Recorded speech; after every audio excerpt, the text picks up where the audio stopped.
The Philippines and the United States have successfully test-fired a Tomahawk missile from a Typhon launcher. Watch. Just after midnight, or in the first 10 minutes of Tuesday, May 5th, flying from Leyte near central Tacloban City, as much over the sea as possible before reaching Fort Magsaysay, 630 kilometers north. It's the very first use of the Typhon since the Philippines requested the system in 2024. And in another first for Balikatan, Japan launched 2 Type 88 missiles in Ilocos Norte as part of a maritime strike mission to sink a decommissioned Philippine vessel, watched on by Philippine and Japan defense secretaries. The two men disclosed that Manila and Tokyo are working on the transfer of the Japanese Abukuma-class destroyer to the Philippines, probably the first arms transfer since Japan relaxed its arms export ban.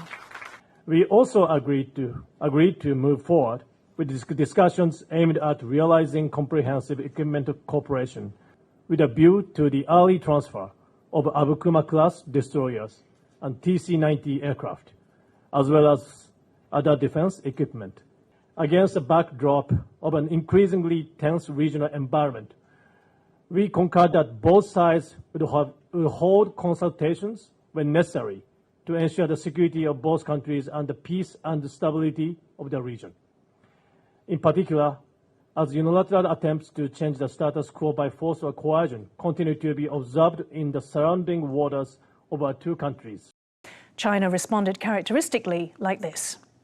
日本曾对包括菲律宾在内的东南亚国家进行侵略和殖民统治，负有严重历史罪责。在东京审判开庭80周年这一特殊年份，曾经的侵略者 不仅未能深刻反省历史罪行，反而打着所谓安全合作的幌子，向海外派遣军事力量，发射进攻性导弹。这一动向再次说明，日本的右翼势力正在推动日本加速再军事化进程。 Once again, why is China so concerned? And how is all this connected to Japan's blistering regional tour over the past week from Vietnam to Australia, Indonesia to the Philippines? Hello and welcome to Taiwan Talks. I'm Ika Vat. To discuss this and more, I'm joined by Cai Rongxiang, National Zhongzheng University Political Science Professor, and Gemont Lalari, Jewish Policy Center Senior Non-Resident Fellow. A very warm welcome back, Professor Cai and Gemont. Thank you. Thank you.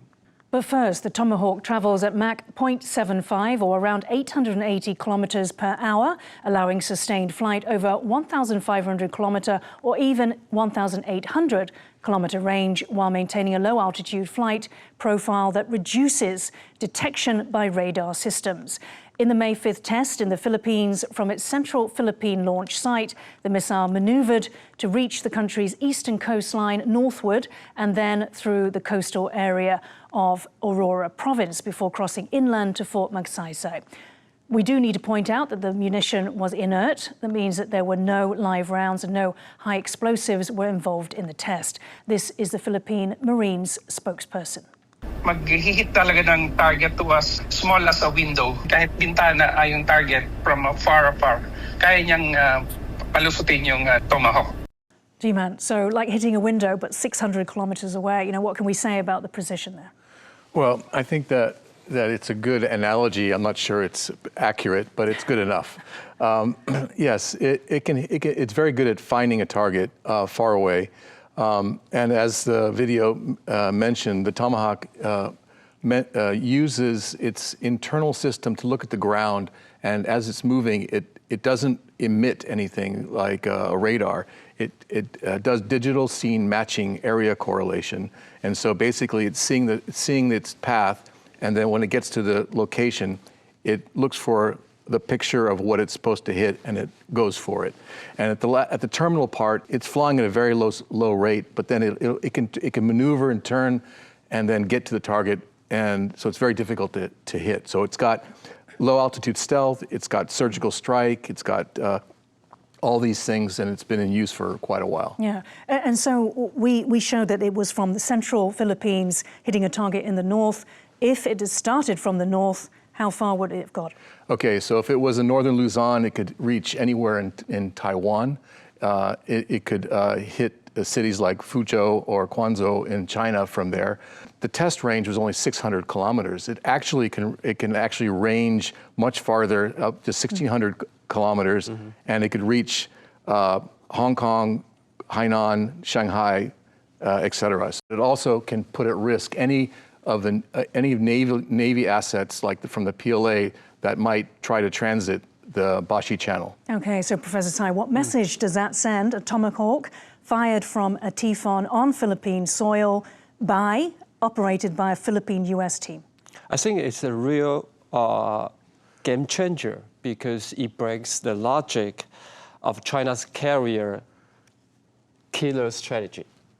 And also, it's a mobile thing, right? So that it can move, it can shoot and scout. This is very important, and it's very hard to check because you use that kind of truck to move that kind of missile systems. So this is very important. It forces China to spend billions of defense against a threat.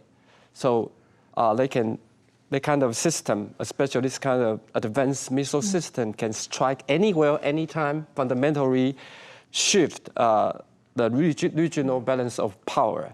So the thing is that a lot of Chinese military bases are in the crosshairs of this kind of missile system.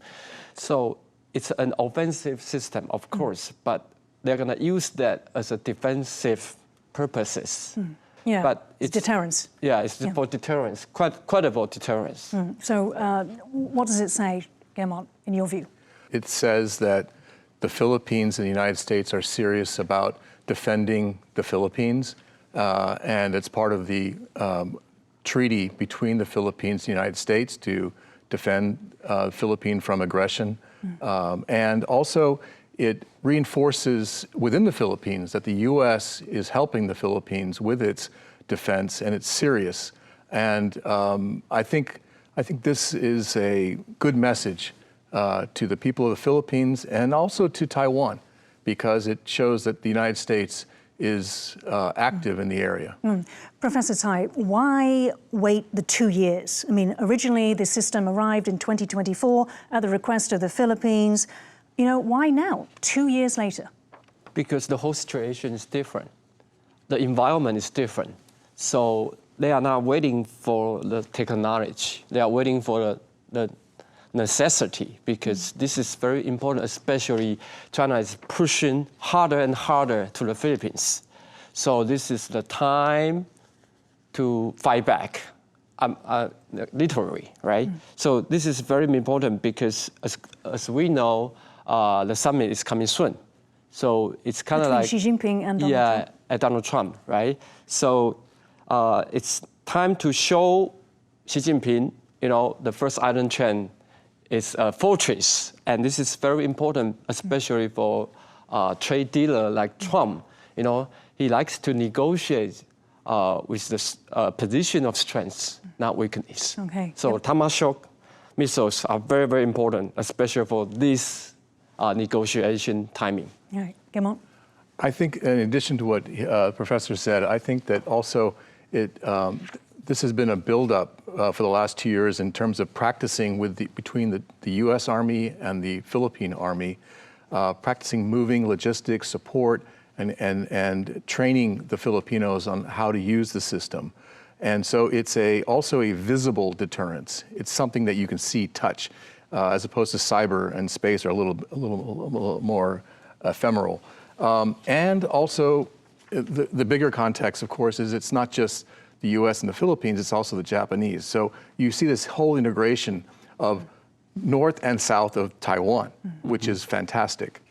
So we're ready and we're unified. Correct. To deter China. And 2027, the theoretical date of when the PLA is supposed to be ready to invade Taiwan, it puts a a little damper on their enthusiasm.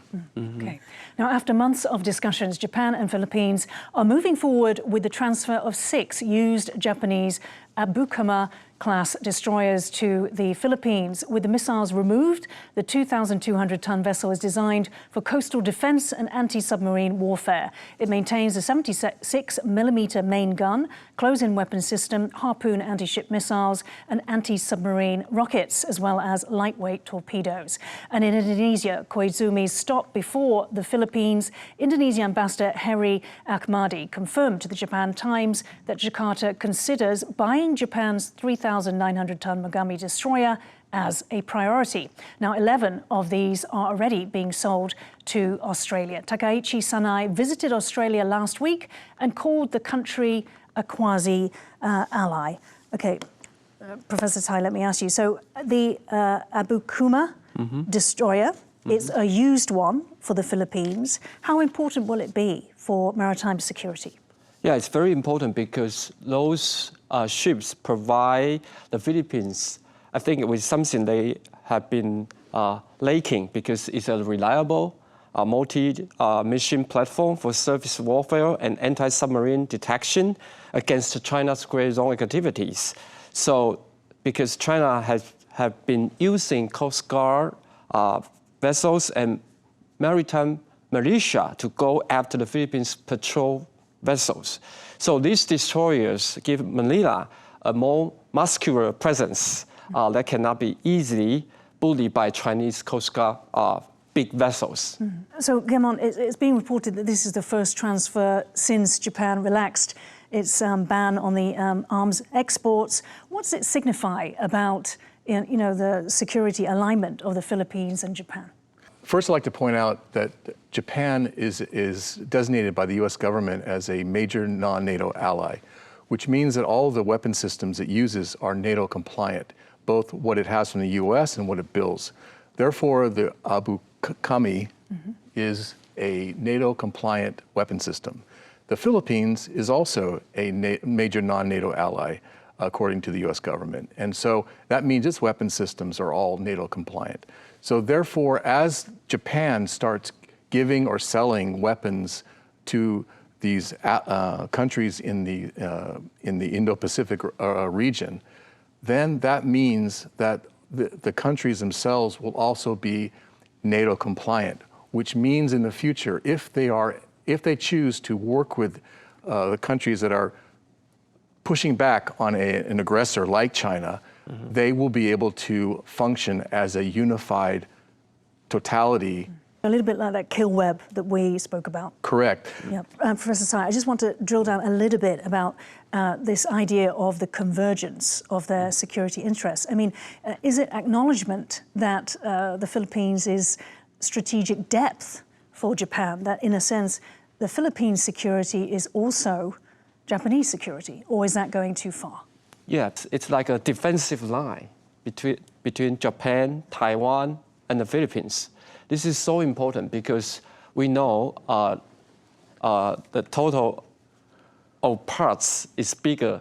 The sum of the parts is bigger than the whole. So this is super important, especially it's a team effort. It's not only Taiwan. You got involved, Japan, Taiwan, and the Philippines. So the first island chain is back, and I think it's very important for the United States. And also, it's kind of a burden sharing because United States is busy. It's busy on the full plate. So it's kind of like, okay, maybe Japan can share some burden, right? Offer some weapons to the Philippines. Indonesia sits next to critical maritime choke points, the Straits of Malacca, Sunda and Lombok, between the Indian and Pacific Oceans, which handle around 29% of global oil flows, according to the U.S. Energy Information Administration. The Strait of Malacca is the world's largest oil choke point, bordered by Indonesia, Thailand, Malaysia and Singapore, providing the shortest sea route from the Middle East to East Asia. Now, Sunda Strait, between Indonesia's Java and Sumatra acts as an alternate route to the Malacca Strait, and Lombok Strait, located farther east, is a deeper passage used by larger ships like supertankers that cannot navigate the shallower Malacca Strait. This is the readout of the defense deal between the US and Indonesia in April this year for training, exercises and military modernization. But the Sunday Guardian reported on a classified US document that stated the arrangement is for, quote, the government of Indonesia to authorize blanket overflight for the US aircraft, clearance through Indonesian airspace for contingency operations, crisis response purposes, and mutually agreed exercise-related activities. Indonesia says it's still under discussion. And this week, Japan also struck a defense deal with Indonesia. So, Gemont, let me ask you. So let's go back to the potential purchase of the Mogami destroyers by Indonesia. Bear in mind the geography. Why will they be so important? Well, just like the Philippines, Indonesia has thousands of islands. And in order to maintain its sovereignty, it has to have lots of Navy and Coast Guard ships to monitor its waters, both from the EEZ point of view and also from the security point of view. And its waters are also used as a major transit point for a lot of economic trade. And so in order to ensure that that trade is flowing unimpeded, this destroyer is important. Okay, and Professor Tsai, what has Iran taught us about these choke points, and therefore how important that makes Indonesia? Yeah, it's very important because right now the Strait of Hormuz is closed, right?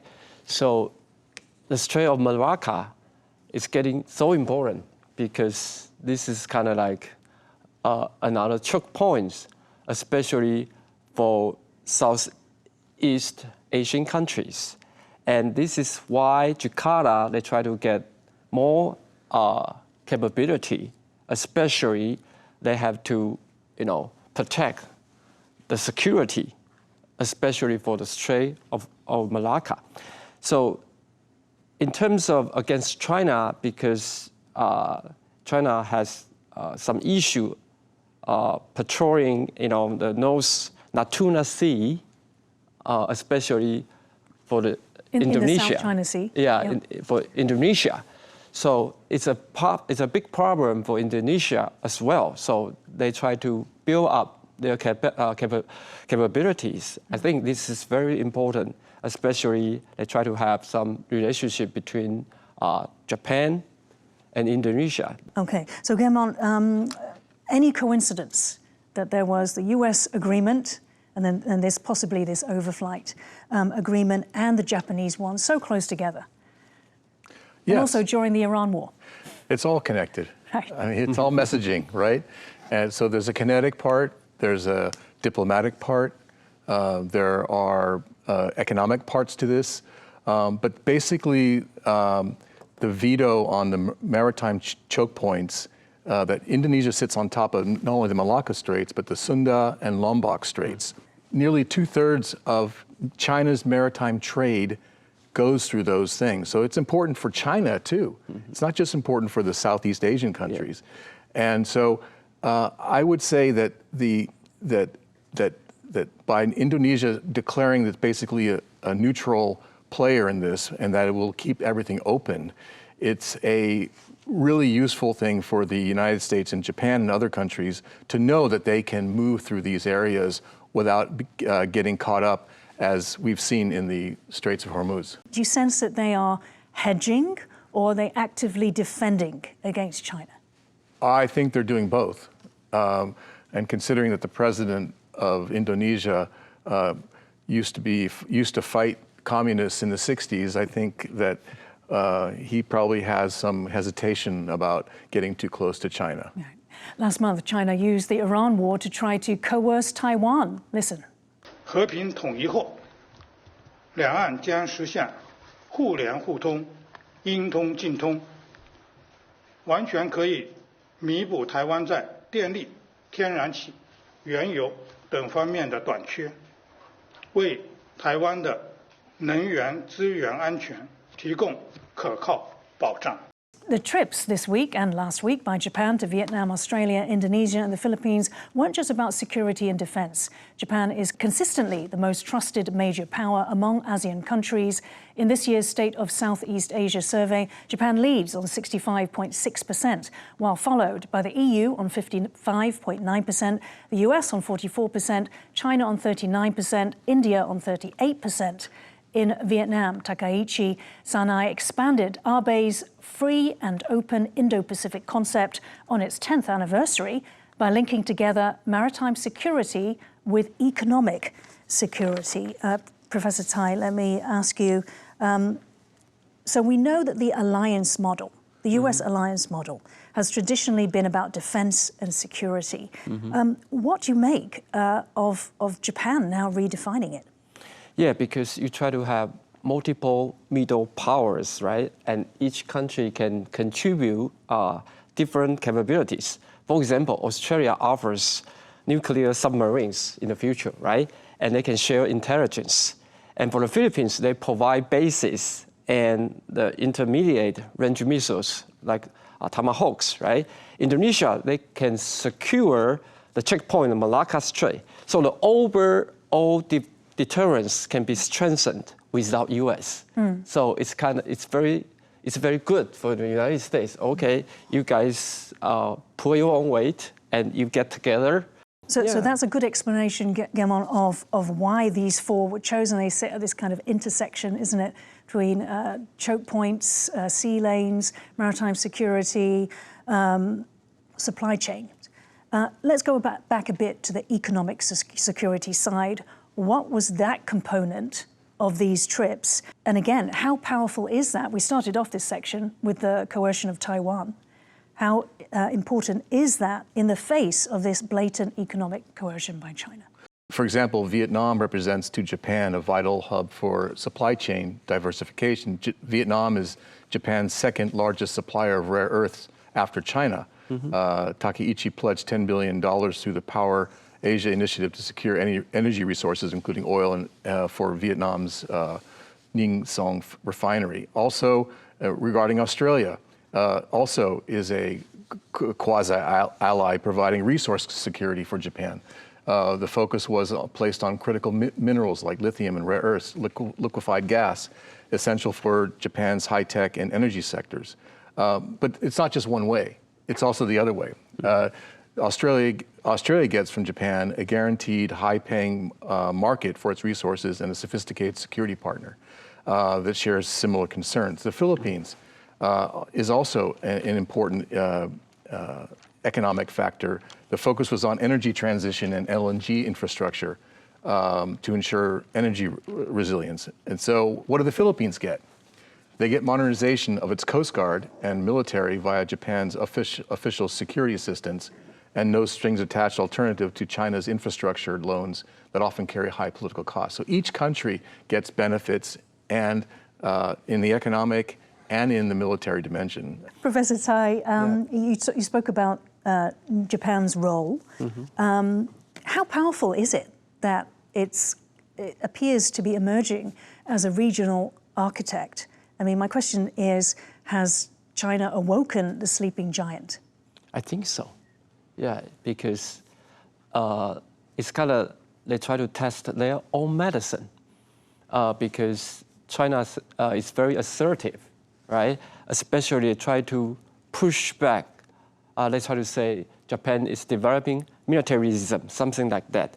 But in terms of economic stuff, China cannot control rare earths forever, much less they use trade as a weapon to oppress Japan, because Japan is a powerful country, militarily and economically, right? So Japan, it's like maybe if we don't want to step up, and we are gonna be very, very vulnerable. So this is a very, very critical moment for Japan to step up and play a more positive role and share a lot of burden. And I think it's different. The security environment is different. So because of China's assertiveness. Gemont, we talked about Japan stepping up. Professors spoke about the arrangement where this can be all done without the US. What does this mean for the US-Japan alliance? Is Japan, possibly becoming a leader in Asia? Does that step on US toes? Not at all. Not at all. It's the same in Europe. The United States, specifically President Trump in his first term, asked the Europeans to step up their defense. And eventually they got all to 2% in the NATO countries. And now they're going to 5%. And Japan, I would just like to point out that it was China that pushed Japan to respond. Remember in 2022, after Nancy Pelosi visited Taiwan, that all the missiles were fired into, some of them landed into Japan's EEZ, and they woke the Japanese dragon or tiger, I don't know what you want to say it is, and they caused this problem. Mm-hmm. And so it's a response to Chinese aggression. Mm. And furthermore, Japan is now acting like a mini hub. In the past, we've talked about the United States being the hub, and the countries like Japan, Australia, the Philippines are the spoke. But now Japan is a hub and spoke, a mini one, a regional one, and it's taking an excellent position. And its recent change in law of allowing itself to sell weapons to other countries, 17 countries are currently approved by the government. This gives Japan a much more important role, and finally, it's getting out of its cocoon. Right, okay. Mm-hmm. And finally, Professor Tsai, so China's not only reacting to missiles, is it? Mm-hmm. What is the bigger picture that it's reacting to? I think China is gonna ruffle its feathers because they're gonna be angry about this, the whole thing, right? But they have no idea because of them to cause that kind of problem.